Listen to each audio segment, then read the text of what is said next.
everyone, and welcome back to my channel. So today I'm going to be continuing with the Waste Less Food series, and today will be part 3, continuing on with the use what you have kind of idea.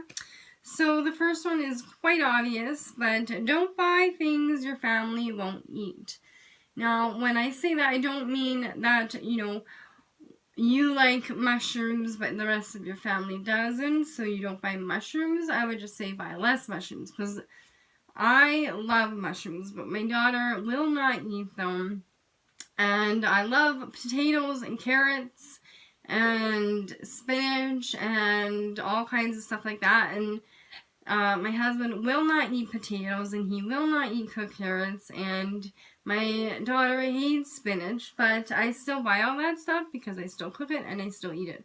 What I'm referring to is those items that we buy because we think we might like them later, or sometimes we buy things on sale and it might have an ingredient that nobody likes. For instance, cilantro. I hate cilantro, but I bought it because one of this recipe called for it. But then it ended up just going into the garbage. This was years ago, by the way. As well as when I was vegan, I bought tofu time and time again, and nobody really liked it. Neither did I. I still don't like tofu. Anyways, I kept buying it and trying to cook it different ways, and I never liked it, so it always ended up in the trash. And again, this was years ago, like almost 10 years ago now. Anyways, so things like that, as well as vitamins. I don't buy vitamins, like daily vitamins, because I know that they will go bad, because I cannot remember to take a vitamin every single day if my life depended on it. As well as protein powders. We all get into those health kicks where we buy these, powders to throw in smoothies, and then they end up, expiring or whatever. We've had that happen in the house, like I said, all in the past. But things like that, do avoid buying that kind of stuff. Number 8 is carrot tops and the leaves can be made into a pesto. And also they can be thrown into stir fries as long as they are washed and free of any debris. I made that mistake once and it was not very tasty, but as long as they're thoroughly washed, you can actually make a really delicious carrot top pesto. And yeah, it's just as good as any other pesto. Number 9 is beet leaves. They actually taste like spinach. So what I do with all my beet leaves, I use them in things that I would use spinach in. For instance, spinach dip, I use beet leaves instead of spinach.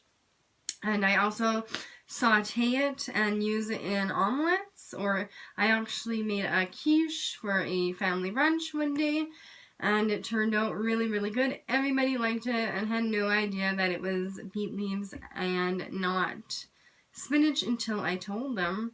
And it does have a little bit of a pinkish tint, but I mean, you can blame that on the red onions. And number 10 is use softened avocado as a spread on toast instead of using butter. Or you can make it into a dip of guacamole.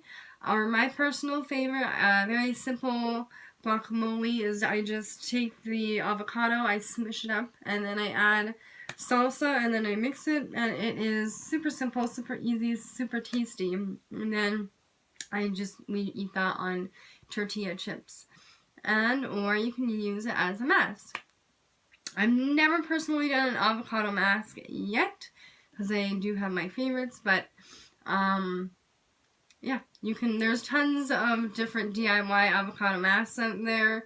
So if you really don't want to use it in food because maybe it's turning a little bit brown, you can still use it on your face. But I would not use any, if it's already really dark brown, almost black and moldy, then it's already too late to be saved. Number 11, watermelon. Watermelon can be used in so many different things. If it's got already passed, it's, you know, super ripe and crispy, you can make it into a sorbet. You can make them into popsicles. You can make it into a fruit leather. I tried this a few years ago and it was super tasty, and I did it in the oven. And you could also just freeze it in cubes and pop them into smoothies, or just as a frozen snack, just like we do the grapes. Number 12, fresh herbs. If you ever buy those little bundles of fresh herbs, and even if you, by keeping them in a cup of water to make them last longer, sometimes they still end up going bad. So to avoid that, you can just freeze them, chop them up and freeze them, and then you can use them in any recipes that don't call for fresh, or you can dry them in your oven, or if you have a dehydrator, you can do that as well. And they still taste just as good, and they will last you for a very long time those ways. Oranges, lemons, and like any citrus fruit can all be actually frozen, and you can use them in drinks, and that's about all I use them for, is drinks and recipes that call for, you know, lemon zest and stuff like that. And I also will juice them, and then I will just freeze the juice, and I can use it in my homemade lemonade and homemade iced tea. Then I just stick, you know, a few more of the ice cubes for lemonade and maybe just one for my iced tea. And then also I use the leftover wedges after I squeeze the juice out. I use those for cleaning out my sink, and it makes them super shiny. And then also, as I mentioned before, you can also just freeze them and wait until you need a all-purpose cleaner, and then fill it up with vinegar. Number 14, leftover rice can be made into pilaf, fried rice, stir fries, casseroles, and even rice pudding. And number 15, this will be the last one for today, is cheap holiday chocolates. I'm sure most of us have an abundance of those right now, right after Easter weekend. These can all be used in any baking recipe that asks for chocolate chips. Just substitute it for the cheap chocolate, chop it up in tiny pieces. I use it in anything and everything instead of chocolate chips, because chocolate chips are really expensive.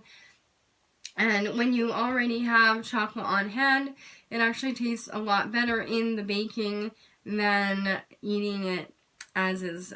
We used to get those solid Easter Bunnies chocolates, and who can eat that much chocolate? I never could. So my mom would always just smash them, cut them up, and put them in banana breads or zucchini breads, chocolate loaves, all kinds of things. So that is my last tip for today, and there will be lots more. I will see you after the weekend, and I hope you all enjoy your weekend. Have a wonderful and frugabulous night and weekend, and I look forward to seeing you in the next video. Thank you so much for watching and being here. And as always, let me know what things that you do to waste less food in the comments, and I will see you next time. Bye!